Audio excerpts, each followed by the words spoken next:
सभी साथियों को नमस्कार। जय हिंद, जय भारत। कैसे हैं आप सभी? और मैं रुद्रेश राघव। पूरे भारतवर्ष में से आप किसी भी राज्य से हो, लड़का हो या लड़की, आप सभी के लिए बहुत ही बेहतरीन और सुनहरा अवसर है एसएससी जीडी में। और साथियों, एसएससी जीडी में 50,000 पदों पर आपको बड़ी भर्ती देखने को मिल रही है। आइए मैं आपको बता देता हूं, इसमें 10वीं पास आप मात्र होने चाहिए। उम्र सीमा कब से कब तक कैलकुलेट हो रही है और आपके ऑनलाइन फॉर्म कब से भरे जा रहे हैं, पूरी जानकारी A to Z इसी वीडियो में आपको मिलने वाली है। लेकिन सभी साथियों से कहना चाहेंगे, जो भी साथ में जुड़े हुए हैं, वीडियो को लास्ट तक जरूर देखिएगा, क्योंकि ये वीडियो आपके लिए बहुत ही मोस्ट इंपॉर्टेंट और खास होने वाली है। क्योंकि अगर आपका भी सपना है सेंट्रल गवर्नमेंट की जॉब लेना, परमानेंट नौकरी, 60-65 हज़ार रुपए की कम से कम सैलरी, तो आपके लिए खास है ये ऑफर। ठीक है। क्वालिफिकेशन जो रहेगी एसएससी जीडी 2025-26 में साथियों, क्वालिफिकेशन आपकी 10वीं पास आप होने चाहिए। ध्यान रहे साथियों, आपकी योग्यता 10वीं पास होनी चाहिए। किसी भी विषय में आप फेल नहीं होने चाहिए। प्रत्येक विषय में आपके 33% मार्क्स होने चाहिए। दोबारा से सुन लो, किसी भी विषय में आप फेल नहीं होने चाहिए, बस ये बात ध्यान रखो 10वीं क्लास में। और जो बच्चे 10वीं क्लास में पढ़ रहे हैं, बहुत से बच्चे सोचते हैं कि मैं 10वीं में पढ़ रहा हूं, क्या मैं फॉर्म अप्लाई कर पाऊंगा? बिल्कुल नहीं। एसएससी में वही बच्चा फॉर्म अप्लाई करेगा जो 10वीं पास की है। जो पढ़ रहा है वो नहीं, जो पास हो चुका है। आपकी जो expected date of application start है साथियों, वो नवंबर 2025 में है। क्योंकि आपको बता दूं मैं साथियों, यहां पर हमारी जो भर्ती समय चल रही है 53,690, लगभग खत्म होने को है, क्योंकि इसकी ज्वाइनिंग जनवरी में है। और 53,690 पदों पर जो भर्ती है, बस इसमें मेडिकल बचा है, जो आपका नवंबर के महीने में पूरा हो जाएगा। ठीक है, नवंबर और दिसंबर में आपका पूरा हो जाएगा और आपकी नई भर्ती की प्रक्रिया शुरू है, समझ लो। लास्ट डेट जो रहेगी फॉर्म अप्लाई करने की, दिसंबर 2025 रहेगी। वहीं एग्जाम डेट जो आपका एक्सपेक्टेड रहेगा साथियों, वो मार्च और अप्रैल 2026 में रहेगा। मतलब आपके पास में इससे सुनहरा अवसर क्या ही होगा। अक्टूबर तो हमारा गया, नवंबर, दिसंबर, जनवरी, फरवरी और मार्च, उसके बाद में आपका अप्रैल। जो युवा साथी 2-2, 4-4 नंबर से रह गए, उनके लिए बढ़िया मौका है इसमें। ठीक है। और 5, आपको लगभग 5 महीने का समय मिल रहा है इस भर्ती की तैयारी करने का।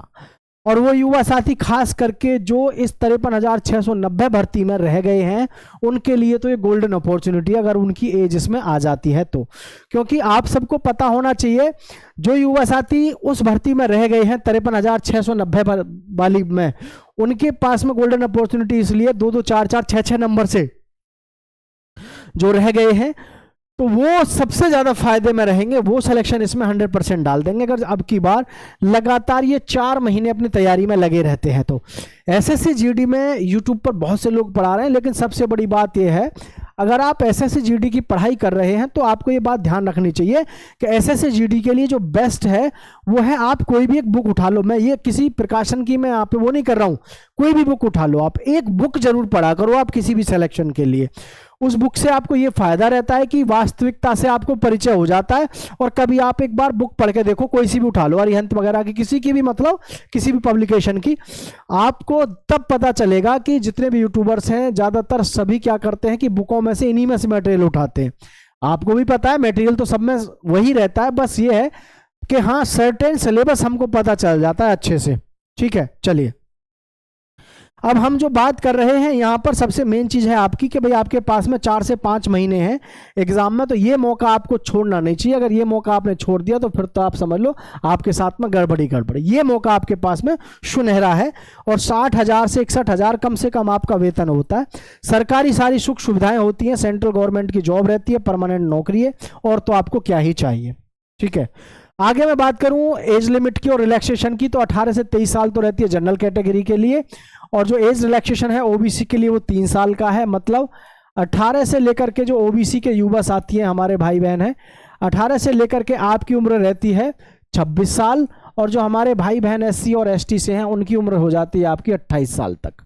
ठीक है, तो ये आपके पास में गोल्डन अपॉर्चुनिटी रहती है।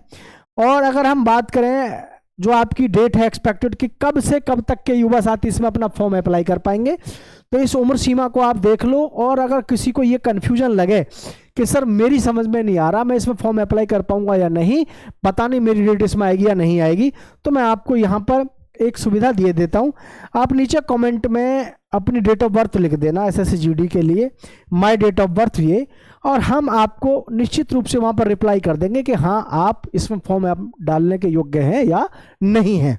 ठीक है, तो ये है आपकी डेट ऑफ बर्थ 2 जनवरी 1998 से लेकर के 1 जनवरी 2008 तक जो भी युवा साथी पैदा हुए हैं वो सभी इसमें अपना फॉर्म डाल पाएंगे। मैं फिर से बता दूं, किसी बच्चे को ये कन्फ्यूजन हो कि सर मेरी डेट ऑफ बर्थ इसमें आ रही है या नहीं आ रही है, वो बच्चे नीचे कमेंट करके ज़रूर बताइएगा, या फिर आप एक काम करिएगा, इसी डेट ऑफ बर्थ को आप इस तरीके से कॉपी पे लिखिएगा 1998 ऐसे अपनी कॉपी पे लिखिएगा, और फिर लिखिएगा आप यहाँ पर दूसरी तरीके से 1/1/2008, और अपनी डेट ऑफ बर्थ यहाँ लिखिए। जैसे आपकी डेट ऑफ बर्थ है 12/4/1999। ठीक है, अब आपने इस तरीके से लिखा तो आप अपनी डेट ऑफ बर्थ को ऐसे चेक करिए, इनसे इनके बीच में पैदा हुआ होना चाहिए। मतलब 1997 का पैदा है तो वो फॉर्म नहीं भर पाएगा, 1997 का तो वो फॉर्म नहीं भर पाएगा क्योंकि इससे पहले का हो गया, 97 से पहले वाले फॉर्म नहीं भर पाएंगे। तो आप इसलिए अपनी डेट ऑफ बर्थ को बीच में रखो और सब देखो, 1998 के बाद कितना आता है 99, मतलब आप फॉर्म भर पाएंगे। ठीक है, अगर किसी बच्चे की उम्र है 2009, डेट ऑफ बर्थ 9 है, तो आप देख रहे हैं 8 से ऊपर चले गए, इसका मतलब आप फॉर्म नहीं भर पाओगे। इसमें जितने भी बच्चे 98 से 2008 के बीच में आ रहे हैं वो सभी युवा साथी अपना फॉर्म भर पाएंगे। किसी बच्चे का यहाँ पर कंफ्यूजन हो कि मेरी 98 ही है, ये समझ में नहीं आ रहा है, या मेरी उम्र सीमा 2008 है और मेरी समझ में नहीं आ रहा, तो फिर वो कमेंट करके नीचे बता देना, यहाँ पर आपको पूरा जवाब डिटेल में दे देंगे और आपको बता देंगे कि हाँ आप फॉर्म अप्लाई कर पाओगे या नहीं कर पाओगे। ठीक है, अच्छा जी, तो डेट ऑफ बर्थ का कोई कंफ्यूजन आपके दिल और दिमाग में रहना नहीं चाहिए। आगे मैं बात करता हूं यहाँ पर साथियों, जो अहम चीज़ है सिलेक्शन स्टेज। सिलेक्शन स्टेजेस क्या है? सबसे पहले आपका ऑनलाइन एक टेस्ट होगा, फिर आपका टेस्ट का रिजल्ट आएगा, रिजल्ट आने के बाद आपका फिजिकल फिटनेस टेस्ट होगा, डॉक्यूमेंट वेरिफिकेशन और मेडिकल अब साथ साथ होते हैं साथियों, दोनों एक साथ। जैसा कि इस समय भर्ती में पहले आपका सीबीटी हुआ है, फिर आपका फिजिकल हुआ है, फिजिकल के बाद में अब इनका मेडिकल और डॉक्यूमेंट वेरिफिकेशन एक साथ होगा और उसके बाद फिर इनको ज्वाइनिंग दे दी जाएगी। और अब जो है वेटिंग लिस्ट का भी लगभग इसमें प्रावधान शुरू होने ही वाला है, इस भर्ती से पता चल जाएगा जो इस समय पर चल रही है। ठीक है, आगे मैं बात करता हूँ एग्जाम पैटर्न की। तो एग्जाम पैटर्न आप देखेंगे, जो आपका सिलेक्शन प्रोसेस है, इसमें 80 क्वेश्चन आपको देखने को मिलते हैं एसएससी जीडी में, जो आपके 160 नंबर के होते हैं। कितने? 160, यानी प्रत्येक क्वेश्चन आपका 2 नंबर का होता है। और जनरल इंटेलिजेंस एंड रीजनिंग के आपके 20 क्वेश्चन होते हैं, और जनरल नॉलेज के आपके और अवेयरनेस के 20 क्वेश्चन होते हैं। यहीं पर जो आपका मैथमेटिक्स है, मैथमेटिक्स के आपके 20 क्वेश्चन, टोटल क्वेश्चन आपके 80 हैं। हिंदी और इंग्लिश के भी 20 क्वेश्चन, कोई सी भी भाषा एक आप चुन सकते हैं। तो इस प्रकार से आपके 60 मिनट में आपको 80 क्वेश्चन करने हैं। और साथियों ध्यान रहे, 0.25 आपकी नेगेटिव मार्किंग रहती है, 160 नंबर का टोटल पेपर है, नॉर्मलाइजेशन भी आपको मिलता है। अब आप सोच रहे होंगे कि सर बाकी सब तो सही है, ये समझ में और नहीं आ रही है, इसमें सिलेक्शन कितने पे होता है? तो जनरल की जो हमारी लगभग कैटेगरी से है, ओबीसी से है, एससी से है और एसटी से है और ईडब्ल्यूएस है। आपको जो कम से भी कम क्वेश्चन करके आने हैं, इसको 65 करके आने हैं, इनको 62, और इनको एससी वाले साथियों को कम से भी कम आपको करके आने हैं साथियों 58, और एसटी वाले युवा साथियों को लगभग 52 से 55 के बीच में, और साथियों ईडब्ल्यूएस को भी लगभग 60 के आसपास क्वेश्चन सॉल्व करके आने ही हैं। ये आपको आंकड़ा ध्यान रखना, क्योंकि इसमें नॉर्मलाइजेशन भी मिलता है, और नॉर्मलाइजेशन मिलके काफ़ी सारे युवा साथियों को तो कई बार बहुत बड़ा फायदा मिल जाता है।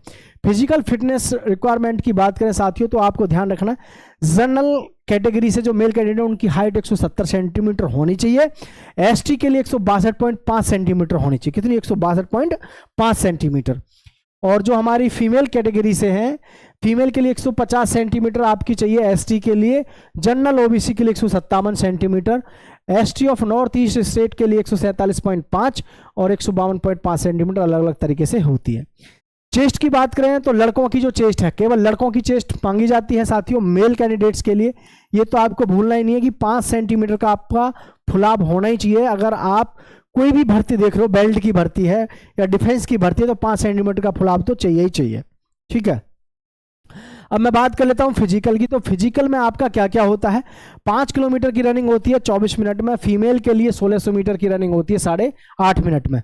जो बच्चे लद्दाख से होते हैं उनकी 1600 मीटर की रेस 7 मिनट में उनको पास करनी होती है लड़कों को, और लड़कियों को बेटा 800 मीटर की रेस 5 मिनट में पास करनी होती है जो लद्दाख से होते हैं। तो सभी साथी इस चीज को समझ गए होंगे, और मैंने आपको यह भी बता दिया आपके फॉर्म कब से भरे जा रहे हैं, सारी जानकारी डिटेल में मैं आपको दे चुका हूं। तो सभी युवा साथी दोस्तों के साथ ज्यादा से ज्यादा शेयर करें जिन्हें आप देखना चाहते हैं वर्दी में, जो भी आपके चाहने वाले हों।